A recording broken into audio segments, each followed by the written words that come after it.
Olá pessoal, tudo bem? Em primeiro lugar, quero agradecer a todos que se inscreveram, que estão a fim de participar desse mini curso.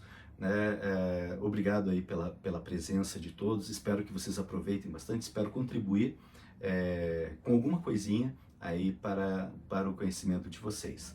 Ao longo dos vídeos eu vou colocando aqui os meus contatos, tá certo? Instagram, Facebook e o próprio e-mail, tá bom? Vamos falar aí sobre o nosso curso, né? Vamos falar sobre o protestantismo no Brasil, né? Uma temática muito interessante, eu diria muito importante para entendermos aí esse fenômeno, né, do aumento do número de fiéis, né, das denominações protestantes. Muito provavelmente, né, muitos, né, de vocês que estão nos acompanhando têm alguma relação direta ou indireta, né, com o protestantismo, né? Se não faz parte ou já fez parte de alguma denominação protestante, certamente conhece pessoas, convive com pessoas, né, que seguem as doutrinas protestantes. Então, só isso já nos causa a necessidade, né, de entendermos, né, essas denominações, né, suas origens e como que elas se estabeleceram aqui no Brasil.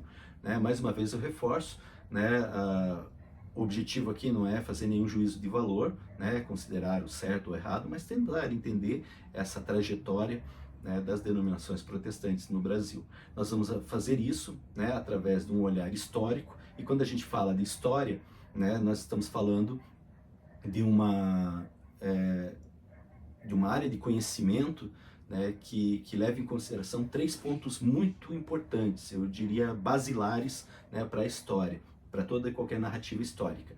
O primeiro deles, eu diria a utilização de fontes, a utilização de documentos, né? Então o historiador, ele trabalha a sua principal ferramenta de trabalho é o documento, né? A partir de uma crítica a esse documento, né, nós estabelecemos algumas considerações, né, e tentamos compreender, né, aquilo que se passa sobre um determinado tema. Outro ponto importante é esse documento, muitas vezes ele é observado a partir daquilo que também outros historiadores já pensaram e já refletiram sobre o tema. Né? Esse tema relacionado à religião, religiosidade, é um tema muito amplo, muito vasto. Muitos outros pesquisadores já se debruçaram sobre ele, sobre diferentes aspectos. Né? Então nós utilizamos muito esses autores, né, que já foram, né, criticados, já foram comentados, que já foram avaliados pelos seus pares, né? Portanto, se configura em uma historiografia, né, digamos assim, uma historiografia confiável. Né? São pesquisadores e intelectuais que já passaram pelo crivo, né, de várias críticas e que hoje, né, nós podemos utilizar com uma certa tranquilidade, pois sabemos que é uma perspectiva muito bem avaliada. Tá? Então, a historiografia, né, falamos a partir de uma historiografia confiável, isso é muito importante. E o terceiro pilar que eu colocaria é todo e qualquer tema que a gente trabalha na história, ele precisa estar muito bem contextualizado. Né? Nós precisamos entender o contexto no qual se insere aquele tema para que possamos traçar considerações coerentes, né? Considerações válidas, né? Para entender aquele fenômeno. Tá? Portanto, a partir desses três pilares é que vou ministrar esse curso sobre o avanço do protestantismo. Quero compartilhar com vocês aqui uma linha do tempo, né, que eu fiz, né? Ela não tem a pretensão, né, dela ser os pontos, dar conta de todos os pontos, né? Mas eu selecionei alguns aqui que eu considero importantes para a gente começar a falar sobre o protestantismo. Quando nós começamos a falar sobre o protestantismo, o primeiro ponto que é importante a gente destacar é que o protestantismo é uma vertente do cristianismo. Né? Todas as igrejas protestantes são igrejas cristãs, certo? E as origens desse cristianismo, obviamente, né, estão ali, né, nos ensinamentos de Jesus Cristo, que pregou entre o ano 27 a 33, né, que iniciou sua pregação sistemática, digamos assim, né, chamando discípulos e fazendo ali as suas pregações e estabelecendo os princípios dessa nova religião. Jesus Cristo, né, vivia na Judéia, uma região que na época, no século I, né, era pertencente, era dominada pelo Império Romano. Tá? Isso é muito importante destacar, né, que Jesus Cristo, por religião, ele era judeu, né? E por, digamos assim, né, vou usar um termo não muito correto, né, por nacionalidade, não existia isso na época, né, mas por nacionalidade ele era também judeu, tá? Mas estava inserido em um contexto, né, de dominação romana. Né? O grande drama que acontece ali no contexto da vida de Jesus Cristo é essa tensão, né, entre os judeus e os romanos. Né? A gente percebe isso pela leitura aí, dos evangelhos. Tá? Então, seria o primeiro documento aí que nós vamos destacar, né, são os evangelhos. Ah, mas esses evangelhos são confiáveis? Eles servem como documento? Bom, toda e qualquer produção humana, ela serve como documento, desde que ela seja criticada, desde que ela seja avaliada, certo? Vamos pensar um pouquinho sobre os evangelhos, né, que contam a história de Jesus Cristo. Provavelmente eles foram escritos a partir da década de 70 do primeiro século. Tá? Algumas pessoas questionam, né, sobre essa data. Aliás, todas as datas aqui, principalmente anteriores, né, ao século III, ao século IV, todas essas datas, elas não são totalmente precisas, mas também não são imprecisas. Tá? Podemos ter aí uma variação de 4 a 7 anos, né, devido à mudança do calendário que ocorreu durante o período medieval. Tá? Mas essa variação, que foi feito um ajuste, né, tanto que o nosso calendário se chama calendário gregoriano, né, que foi criado, né, foi instituído pelo Papa Gregório, né, então nesse contexto já cristão, né, de uma Europa cristã. É importante destacar, né, que o nosso calendário, todo e qualquer calendário, é uma escolha, né, uma escolha e um estabelecimento, né, de cada cultura. Não significa que hoje no mundo todas as pessoas estejam no ano 2023, por exemplo. Né? Nós temos culturas diferentes que seguem calendários diferentes. Os judeus têm um outro calendário, os árabes têm outro calendário, os chineses têm outro calendário, tá? E assim por diante. Né? Nós estamos tomando como referência esse calendário que nós seguimos, né? O calendário gregoriano, né? que estabelece o ano 1 como o nascimento de Cristo. Né? E a partir desse calendário aí nós temos aí a sequência, tanto que a nossa divisão, né, principal, né, ela está estabelecida entre antes de Cristo e depois de Cristo.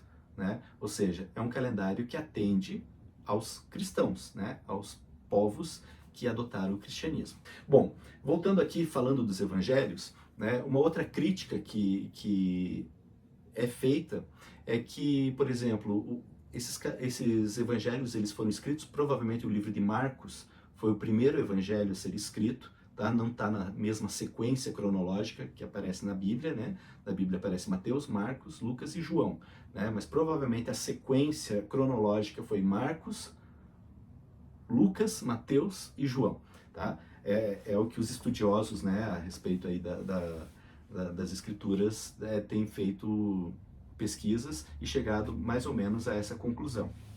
Então, alguma das críticas, por exemplo, é que como que a gente pode confiar de que o que está relatado nos evangelhos é de fato verdade, sendo que é um distanciamento aí de mais ou menos 40 anos da morte de Cristo à sua primeira biografia, né, que seria o Evangelho de Marcos.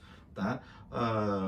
De fato, é um intervalo, principalmente pensando, né, na nossa lógica de hoje, né, do imediatismo. Qualquer coisa que aconteça em qualquer parte do mundo, a gente fica sabendo imediatamente pelas redes sociais, né, através das diferentes mídias, né, que nós temos hoje, uma velocidade de comunicação muito grande.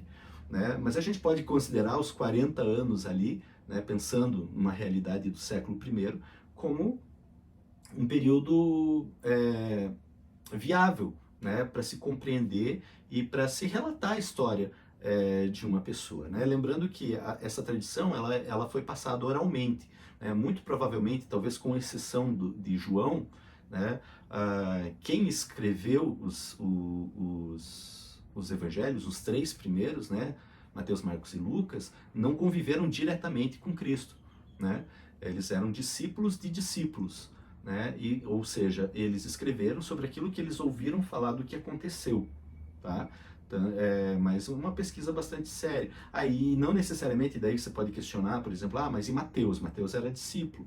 É que acontece que muitos livros da Bíblia, eles levavam como título um nome de autoridade, um nome de uma pessoa confiável, digamos assim, uma pessoa que tinha uma certa autoridade naquela, mas não necessariamente aquela pessoa que escreveu, tá?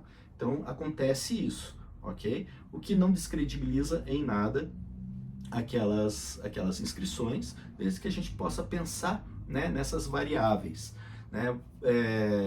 Um teólogo, eu estava lendo até essa semana, um teólogo questionando essa questão aí da biografia de Jesus, né, pelos evangelhos, né, e esse distanciamento histórico de aproximadamente uns 40 anos. Existem estudiosos que afirmam que esses livros foram escritos antes, tá, do que esse período. Essa periodização que eu coloquei aqui na linha do tempo é uma das mais aceitas, tá? Até mesmo entre teólogos confessionais, enfim, tá? Mas existe questionamento sobre ela, tá? Não é um ponto pacífico, não é uma verdade absoluta, tá bom? Mas esse teólogo, um teólogo inglês, não vou lembrar o nome dele agora, mas ele levantou a seguinte situação. Ele falou, questionam muito sobre esses 40 anos da escrita da biografia de Jesus Cristo. No entanto, uma biografia que não é questionada, né, que é a biografia de Alexandre da Macedônia, né, ela tem um intervalo da morte dele até a escrita da biografia, da sua primeira biografia, um intervalo de 400 anos. Né? A primeira biografia de Alexandre da Macedônia foi escrita por Plutarco no Império Romano, cerca de 400 anos depois da morte de Alexandre. Né? Ou seja, esses 40 anos perto dos 400 não é nada. Né? Então é importante entender, né, toda essa dinâmica daquilo que foi escrito e daquilo que de fato aconteceu. Né? A tradição ela era oral. Né? A partir de um determinado momento é que passou a ser escrita. Tá? E essa escrita, a escritura, ela vai ter um papel fundamental aí para nós entendermos o cristianismo. Mas enfim, voltando aqui para a nossa linha do tempo, nós vemos ali entre o ano 45 ao ano 50 é o período da pregação do cristianismo pelo apóstolo Paulo. O apóstolo Paulo também, né, um seguidor de Cristo, que se converteu ao cristianismo, não era cristão, era judeu, né, por religião, se converteu e passa a exercer uma liderança entre os seguidores de Jesus.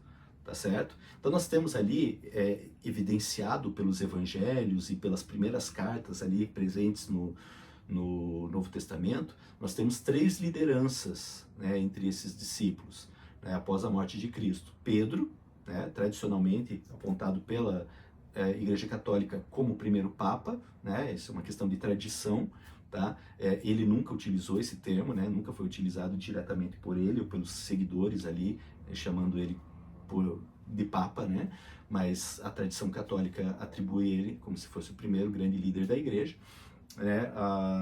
Pedro, Tiago, também seguidor de Jesus, discípulo de Jesus, também foi uma liderança importante ali junto com Pedro, e o terceiro, o apóstolo Paulo. Então, desde o início do cristianismo, existiam divergências a respeito de alguns pontos da doutrina entre essas lideranças, tá? Tiago, Pedro e Paulo, eles divergiam em alguns pontos, e isso fica evidenciado no próprio Novo Testamento, né? Quer seja lá no livro de Atos, né, escrito por Lucas, quer seja nas próprias cartas, né, que eles escreveram. Né? O apóstolo Paulo escreveu 13 cartas, né, que estão no Novo Testamento. Né?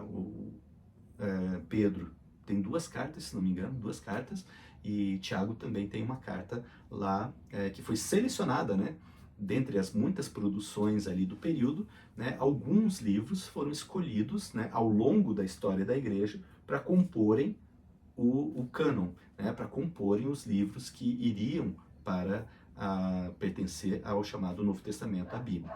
Tá? Quando nós observamos isso, nós podemos concluir que dessas divergências entre Pedro, Tiago e Paulo, prevaleceu a visão de Paulo sobre determinados aspectos. E tem um ponto que é bem evidente, que é bem tranquilo, bem pacífico, né, da gente observar, que o apóstolo Pedro e Tiago, eles tinham uma visão a respeito da expansão dos ensinamentos de Cristo, né, que aquilo deveria ser apenas feito aos judeus, né, aos judeus e seus descendentes. O apóstolo Paulo é que traz, né, a ideia de que a mensagem do evangelho deveria ser para todos, né, tanto para o judeu quanto para o gentil, que era a maneira com a qual eles chamavam aqueles que não eram judeus, né? Então esse é um aspecto que a gente percebe que prevaleceu a visão do apóstolo Paulo. E tem vários outros na doutrina cristã que nós vamos observar que vai prevalecer a visão paulina, né, de cristianismo, diferente da visão de Tiago, né, que tinha algumas ideias específicas, diferentes das de Pedro, e eles, naquela época, naquele contexto, eles divergiam. O apóstolo Paulo, né, ele vai pregar ali entre os anos 45 e 60, é o período de pregação dele, e sob Nero, né, o imperador Nero do Império Romano, é que ele vai ser perseguido, vai ser preso e vai ser morto, tá? Da mesma maneira o discípulo Pedro, né, também vai ser morto ali, provavelmente ali pelo ano 62 aproximadamente, né, eles vão ser martirizados. Então nós temos a partir da década de 60 do primeiro século, né, até lá, o século IV, nós vamos ter um período de perseguição e martírio aos cristãos, tá certo? Esse período, né, ele vai ser marcado pela perseguição, onde esses cristãos eram presos, eram mortos, tinham seus bens confiscados, não tinham liberdade, né? Lógico que em diferentes graus, né, de acordo com o imperador, com quem estava governando na época, né? E lembrando que esse cristianismo ele passa a estar circunscrito no Império Romano, tá?